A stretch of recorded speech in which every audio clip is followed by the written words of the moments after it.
instructions are located inside the door. Remove the filter by gently lifting up while pulling the bottom of the filter out towards you. To insert a premium carbon filter, you must first open the filter so that a carbon filter may be placed inside. Grip from the side and slide the filter grip off the bottom of the filter. Open the filter and clean if necessary using a mild soap solution. Allow the filter to air dry before installing a carbon filter. Place a new carbon filter inside the filter and slide the filter grip back onto the bottom of the filter.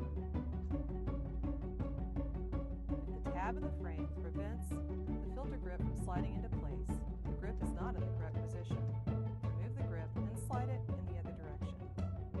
Never force the filter grip into place or you will damage your filter. To replace the filter in the unit, align the edges of the filter with the guide tabs. Slide the filter halfway into the unit.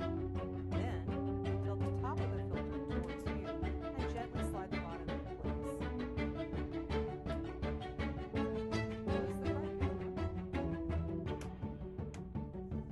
Plug the unit back in to operate as normal.